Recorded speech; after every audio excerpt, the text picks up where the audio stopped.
You look at an airport today. Massive runways, terminal buildings, radar towers. It's an infrastructure empire. But what if I told you the first very civil airport in the United States was a horse racetrack? And it only existed just because a group of enthusiasts got tired of just talking about flying.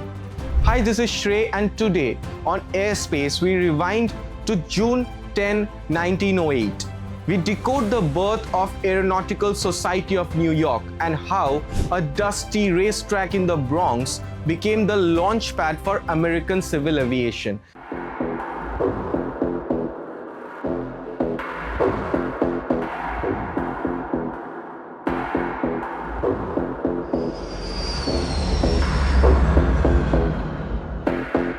In 1908, the Aero Club of America was the prominent name in aviation, but there was a problem.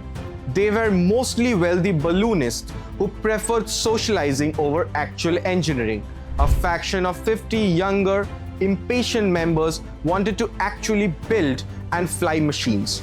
Unsatisfied with the lack of progress, 50 members officially split off on June 10, 1908. They formed the Aeronautical Society of New York.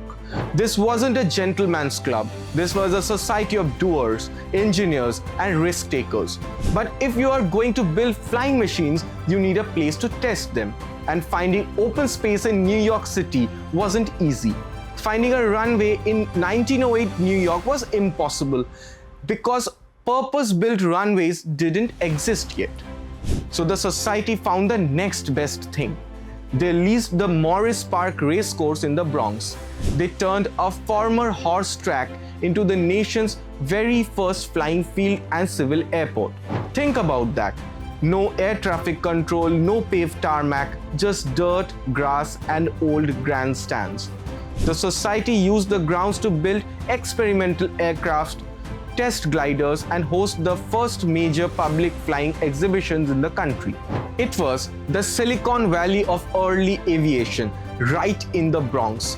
To really put their aerodrome on the map, the society needed a working, reliable airplane. The Wright brothers were heavily engaged in their own contracts and patent protections, so the society made a move that changed history. They placed what is widely considered the first commercial order for an airplane in the United States. They hired aviation pioneer Glenn Curtiss to build them a motorized biplane. He delivered the Golden Flyer.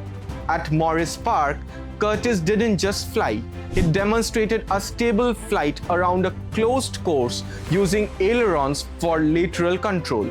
This wasn't just a sideshow, it was proof that aviation could be a structured, viable enterprise. Morris Park didn't last forever. By 1909, the airfield was closed and the land was developed for residential use. The society had to pack up and move its operations to Long Island's Roosevelt Field. But the precedent had already been firmly set. The chartering of the Aeronautical Society of New York on June 10, 1908 shifted the paradigm. It proved that flying wasn't just a magic trick for isolated inventors. It could be organized, centralized, and shared with the public. They laid the very first blueprint for the modern airport ecosystem. And here's the truth. The massive international airports you fly out of today owe a piece of the DNA to a group of impatient young men and a dirt horse track in the Bronx. Progress doesn't always start with perfect infrastructure. Sometimes it starts with just enough space to take off. So, the next time you're waiting at your gate, remember the pioneers of 1908 who built the very first one. With this, we conclude another episode of Airspace, and this is your host Shrey reminding you to keep following and watching News Asia.